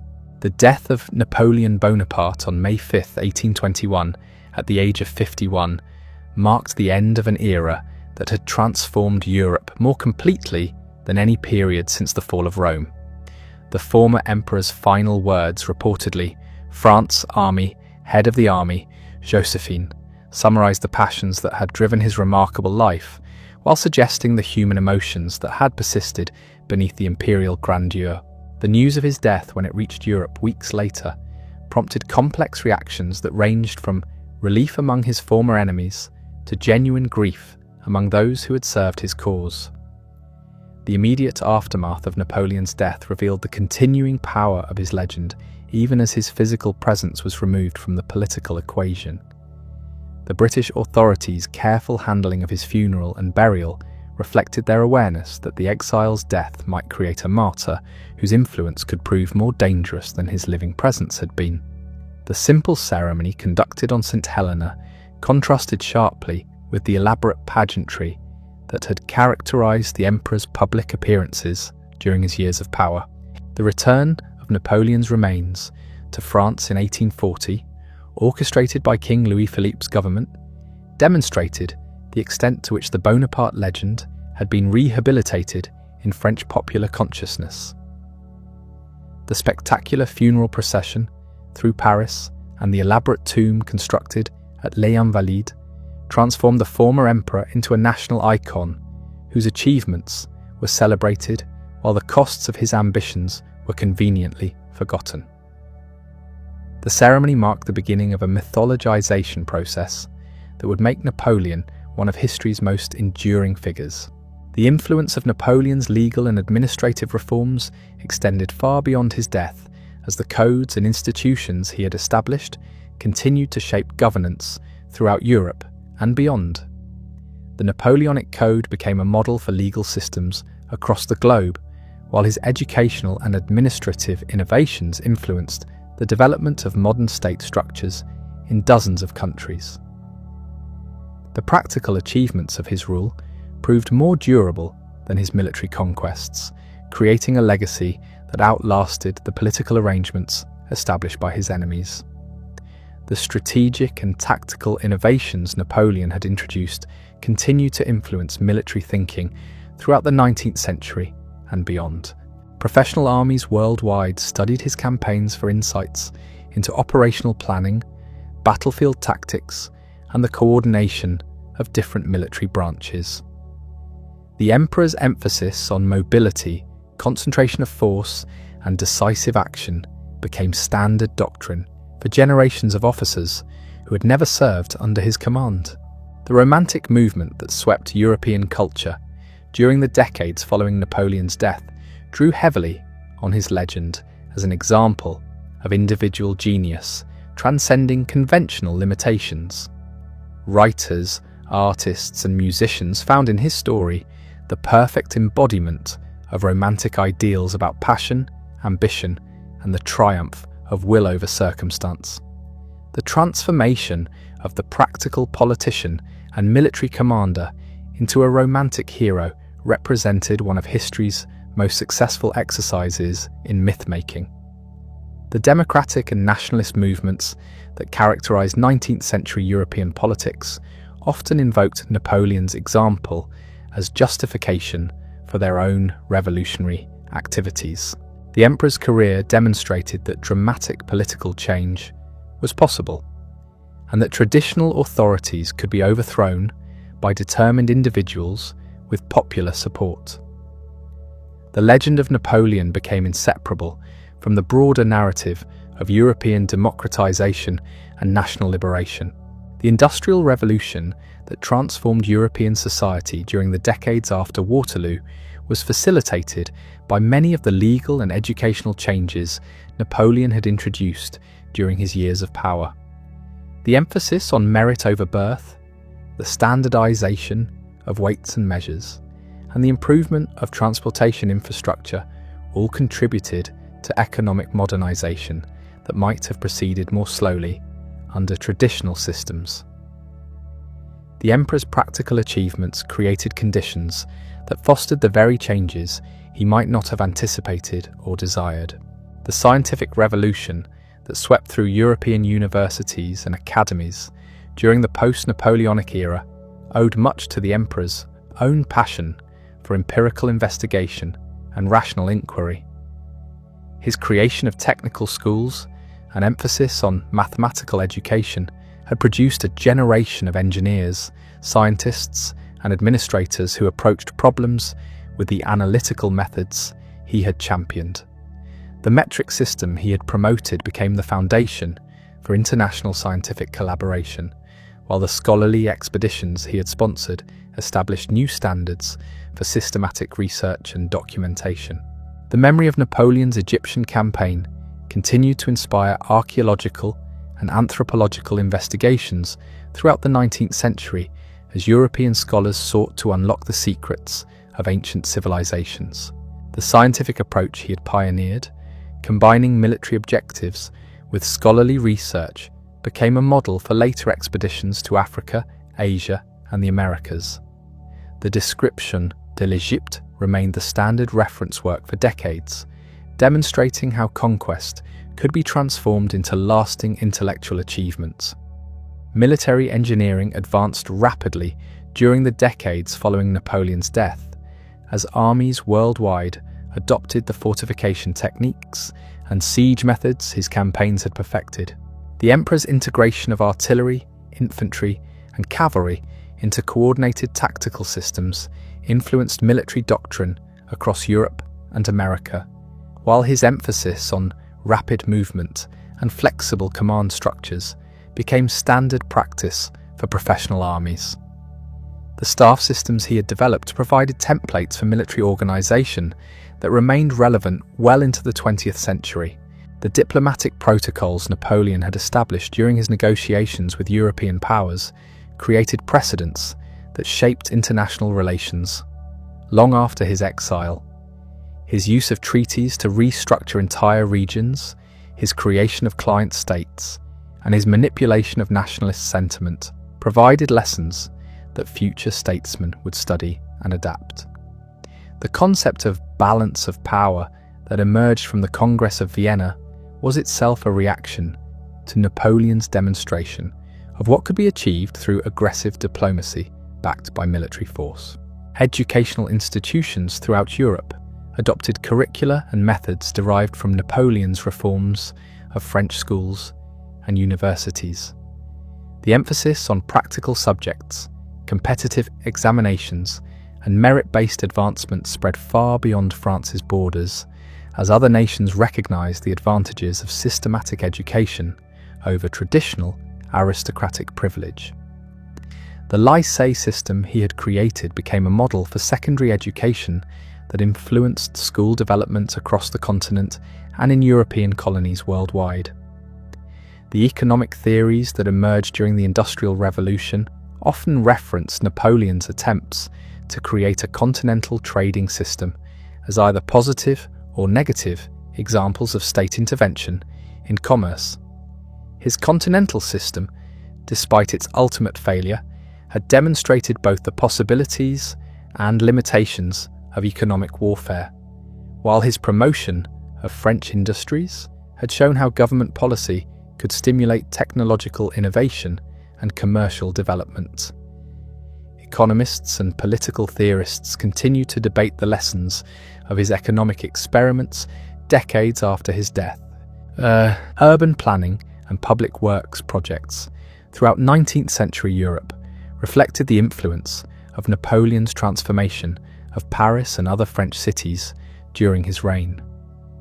The broad boulevards, public monuments, and systematic street layouts he had promoted became standard features of modern city design, while his emphasis on sanitation, lighting, and transportation infrastructure established new expectations for urban governance.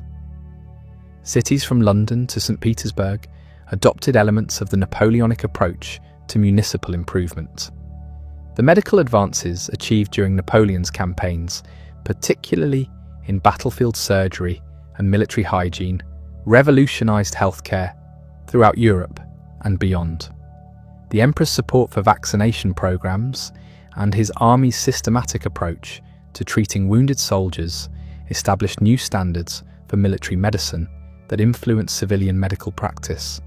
The hospitals and medical schools he had founded continued to train physicians and surgeons who carried his innovations far beyond France's borders.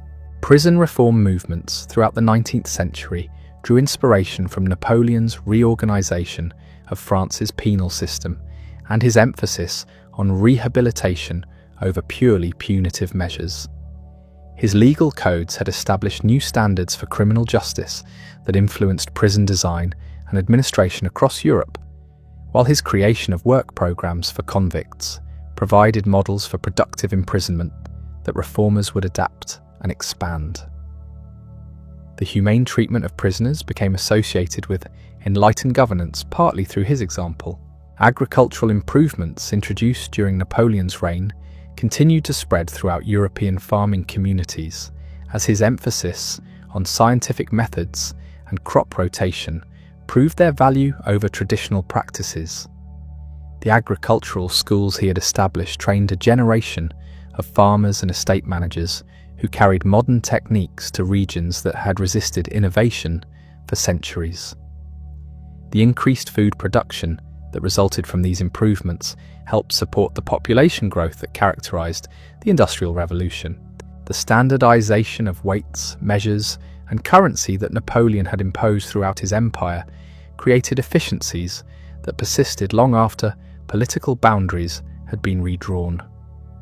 Commercial relationships established during the Napoleonic period often survived the restoration of old regimes because merchants and manufacturers had discovered the advantages of dealing with standardized systems.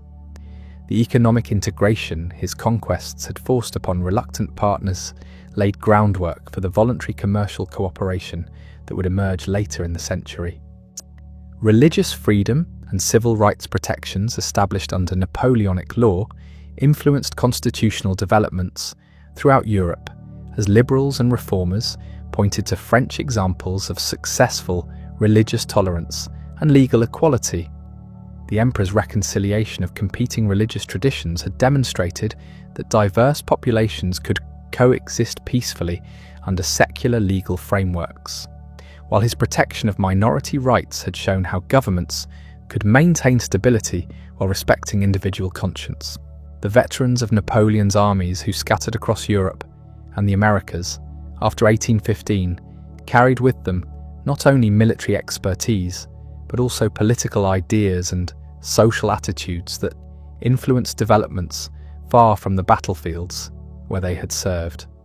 Former French soldiers became military advisors, revolutionary leaders, and colonial administrators who spread Napoleonic concepts of organization and governance to distant corners of the globe. Their experiences under the emperor's command provided them with practical knowledge of how large-scale enterprises could be managed and directed.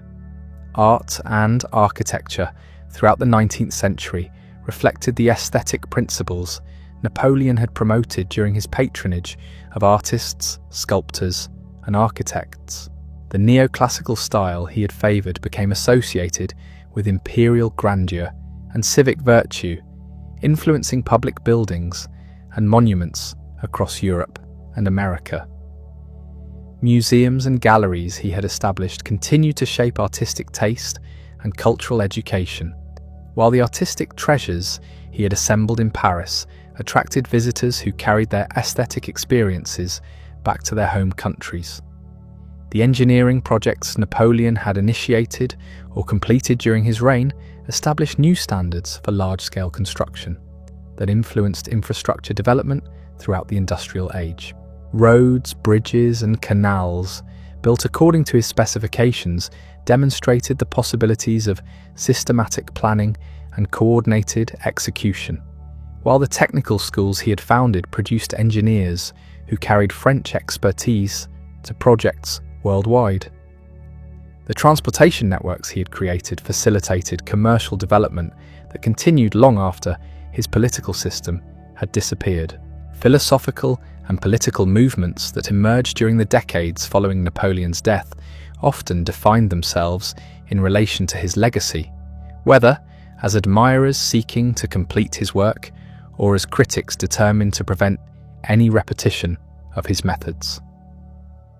The debates over democracy, nationalism, and individual rights that dominated 19th century political discourse frequently referenced his career as either a positive or negative example of how power could be exercised and limited.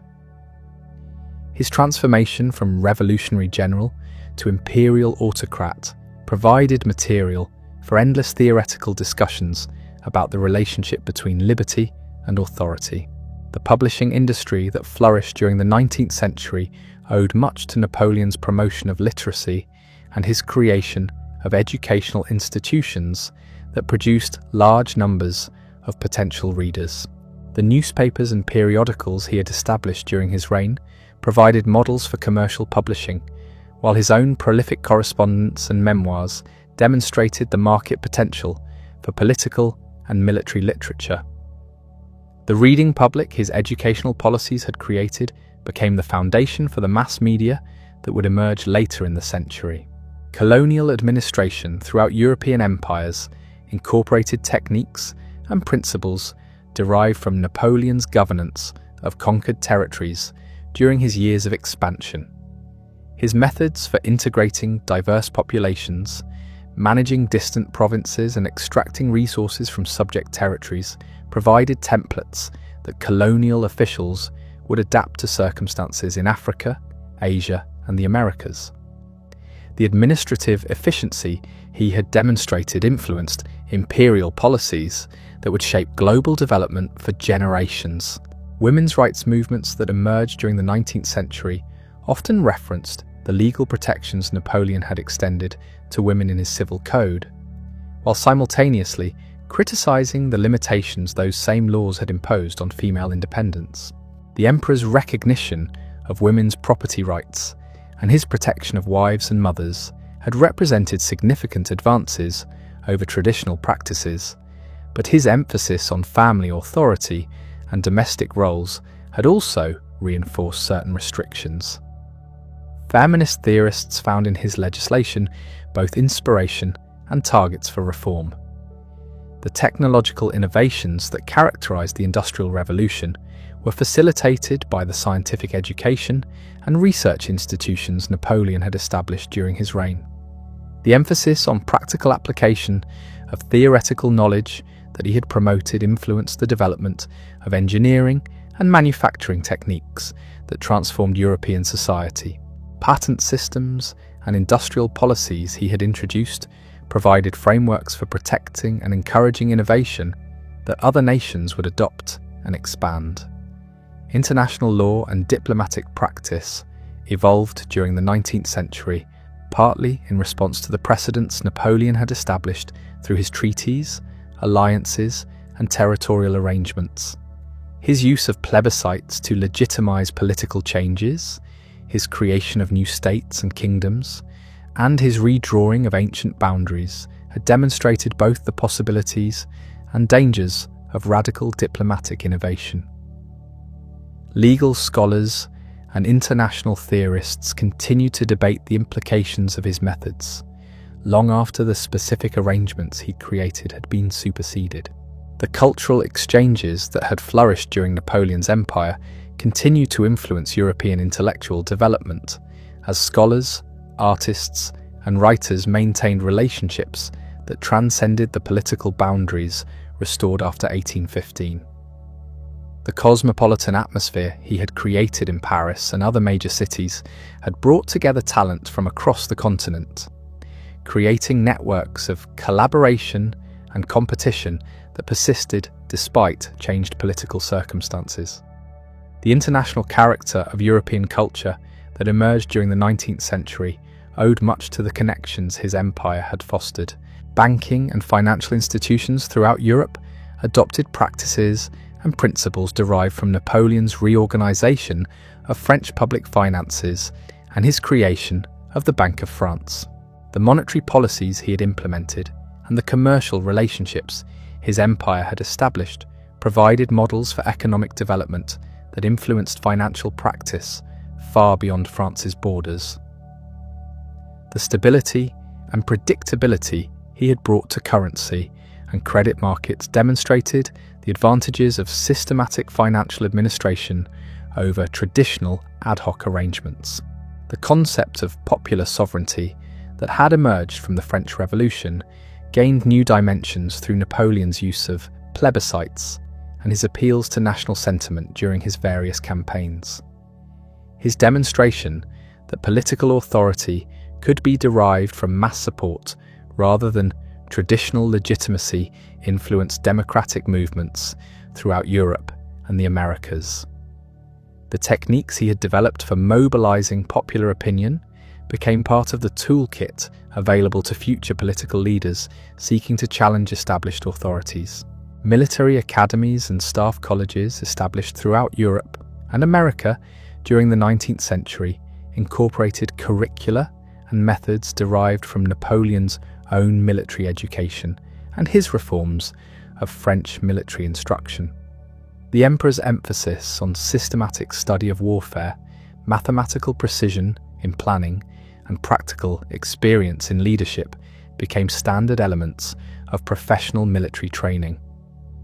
Officers educated according to these principles carried Napoleonic approaches to warfare and administration throughout the expanding global military community. The legend of Napoleon that emerged during the decades following his death transcended the historical facts of his career to become a symbol of human possibility and limitation that would inspire and warn future generations. His story demonstrated both the heights that individual ambition and talent could reach and the catastrophic consequences that could result from unchecked power and overweening pride. The balance between admiration and caution that characterized 19th century assessments of his legacy would continue to influence historical judgment and political thinking well into the modern era. The transformation of Napoleon from historical figure to cultural phenomenon accelerated throughout the 19th century as romantic writers and artists elevated his story to mythic proportions. Victor Hugo's poetry captured the melancholy grandeur of the fallen emperor, while painters like Horace Vernet and Paul Delaroche created iconic images that shaped popular understanding of his character and achievements. The visual language they developed, emphasizing dramatic lighting and heroic poses, established artistic conventions that would influence depictions of political leadership for generations to come. Musical compositions inspired by Napoleon's career became staples of European concert halls, as composers found in his story the perfect subject matter for exploring themes of triumph and tragedy. Beethoven's relationship with Napoleon, from initial dedication to bitter disillusionment, reflected broader European ambivalence about the emperor's legacy. The symphonic works that emerged from this cultural engagement with Napoleonic themes helped establish new forms of programmatic music that would dominate romantic composition throughout the century. Theatrical productions based on Napoleon's life proliferated across European stages as dramatists discovered that his career provided inexhaustible material for exploring questions of ambition, power, and moral responsibility. The emperor's rise and fall offered perfect dramatic structure, while his complex personality provided rich opportunities for character development that could appeal to audiences across the political spectrum. These theatrical interpretations often revealed more about contemporary concerns than historical accuracy, transforming Napoleon into a mirror for 19th century anxieties about democracy, nationalism, and social change. Educational curricula throughout Europe began incorporating Napoleon's campaigns as case studies in military science, political theory, and historical methodology. The emperor's career demonstrated how individual decisions could reshape entire civilizations, making his story an ideal vehicle for teaching students about cause and effect in human affairs.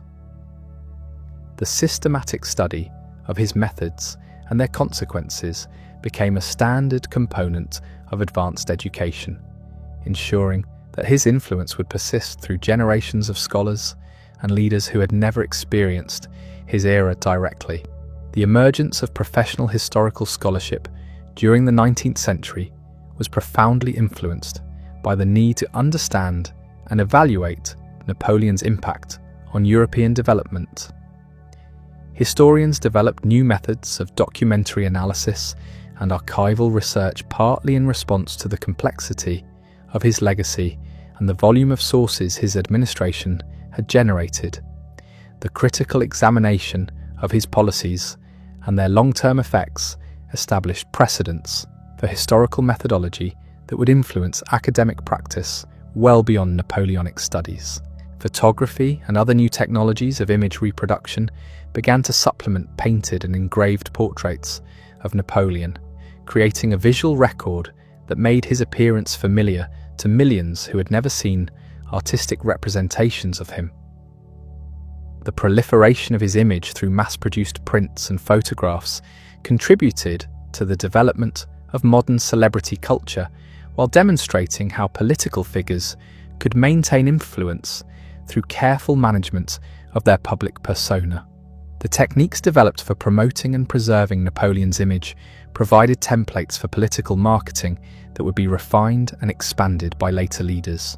Archaeological investigations inspired by Napoleon's Egyptian expedition continued throughout the 19th century, as European scholars sought to emulate his combination of conquest and scientific discovery. The methods he had pioneered for documenting ancient civilizations became standard practice for archaeological research, while the institutional frameworks he had established for organizing scholarly expeditions influenced the development of professional archaeology as an academic discipline. The scientific legacy of his Middle Eastern campaigns proved more enduring than their military or political consequences. Colonial administrators throughout the expanding European empires drew extensively on Napoleon's experience governing diverse populations across different cultural and religious traditions. His policies for integrating conquered territories and managing ethnic tensions provided practical guidance for officials facing similar challenges in Africa, Asia, and the Americas. The administrative techniques he had developed for controlling distant provinces while extracting resources and maintaining loyalty became essential tools for imperial governance on a global scale.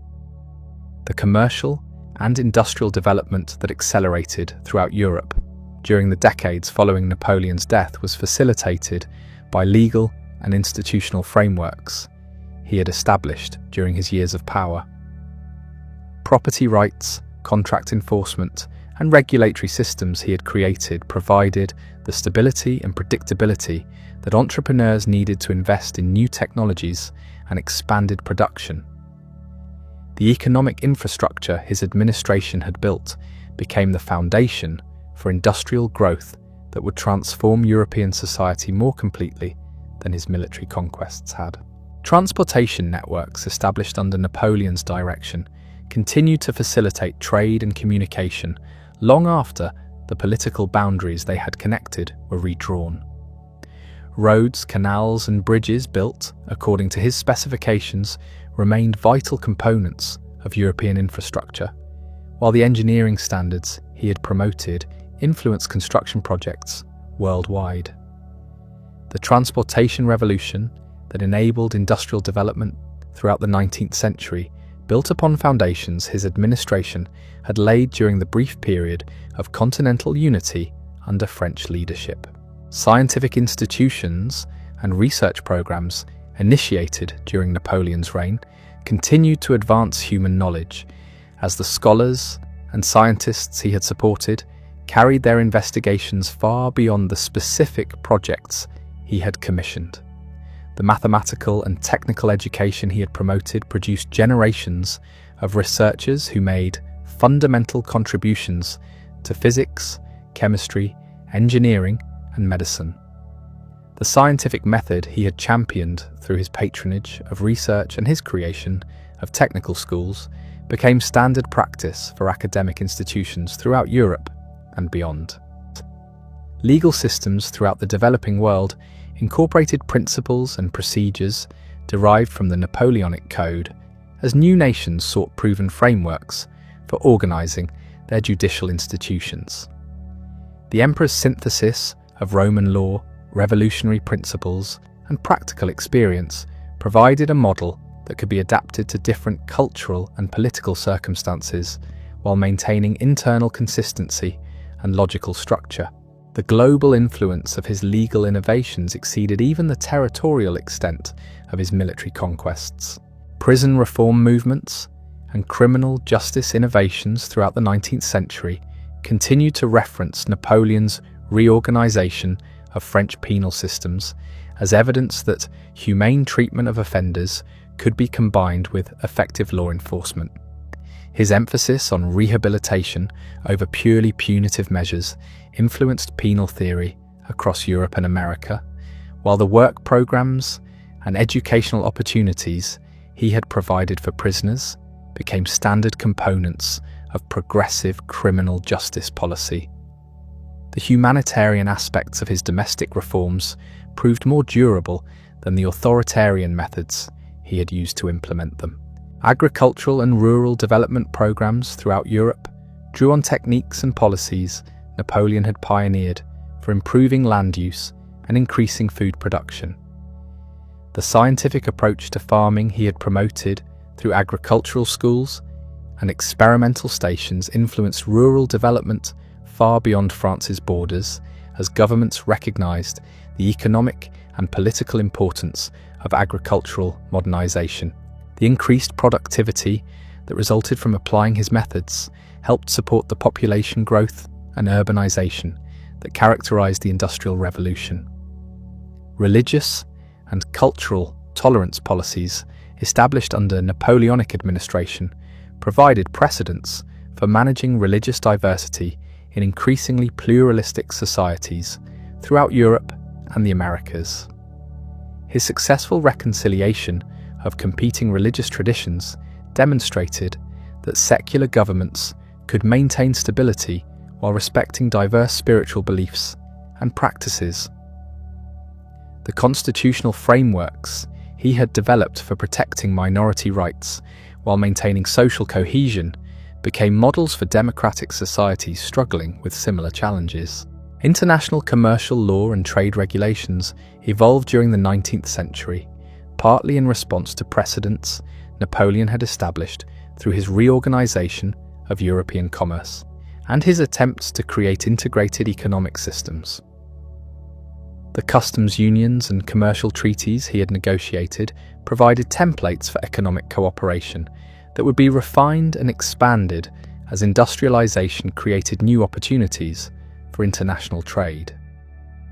His vision of economic integration would ultimately find expression in the commercial partnerships that emerged during the later stages of European development. Medical and public health advances achieved during Napoleon's campaigns continue to influence healthcare development as military medical innovations were adapted for civilian use throughout Europe and beyond. The systematic approach to battlefield surgery and epidemic prevention his armies had pioneered established new standards for medical practice that improved healthcare outcomes far beyond military applications. The medical schools and hospitals he had founded continue to train physicians who carried his innovations to medical practice worldwide.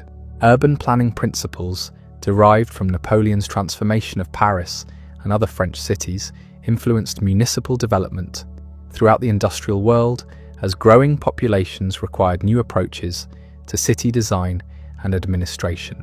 The systematic street layouts, public sanitation systems, and transportation networks he had promoted became standard features of modern urban planning, while his emphasis on public monuments and cultural institutions established new expectations for civic architecture. Cities across Europe and the Americas adopted elements of his approach to municipal governance and development. The standardization of weights, measures, and currency that Napoleon had imposed throughout his empire continued to facilitate international commerce and scientific collaboration as the metric system he had promoted gradually gained acceptance worldwide. The precision and logical consistency of his measurement standards proved superior to traditional systems, leading to their adoption by scientific communities and commercial organizations far beyond the territories he had directly controlled. The international cooperation his standardization efforts had made possible became essential for the technological and economic development of the modern world. Veterans of Napoleon's armies who emigrated to the Americas after 1815 carried with them not only military expertise, but also political ideals and administrative experience that influenced the development of new nations throughout the Western Hemisphere. Former French officers became advisors to revolutionary movements, organizers of educational institutions, and founders of commercial enterprises that spread Napoleonic concepts of organization and governance across continents. Their practical knowledge of large-scale administration and military organization proved invaluable for societies attempting to establish stable governments and effective institutions. The cultural cosmopolitanism that had flourished during Napoleon's empire continued to influence intellectual development as the networks of scholars, artists, and writers he had brought together maintained their collaborations despite changed political circumstances. The international character of European intellectual life that emerged during the 19th century owed much to the connections his administration had fostered between creative individuals from different national traditions. The exchange of ideas and techniques that had thrived under his patronage established patterns of cultural cooperation that would persist throughout the modern era. Banking and financial innovations introduced during Napoleon's reorganization of French public finances continued to influence monetary policy and commercial practice throughout the developing industrial economy. The central banking system he had established and the commercial regulations he had implemented provided models for financial stability that other nations adapted to their own circumstances. The economic integration his empire had forced upon reluctant partners laid groundwork for the voluntary commercial cooperation that would characterize later stages of European development. So there you have it, the complete story of Napoleon Bonaparte, from a restless boy on a Mediterranean island to the emperor who reshaped the world. His journey reveals something profound about human potential and its limits, about the extraordinary heights that ambition and genius can reach, and the inevitable price that unchecked power demands. Napoleon's legacy lives on, not just in the codes and institutions that still govern our world, but in the eternal questions his life poses about leadership, justice, and the cost of greatness.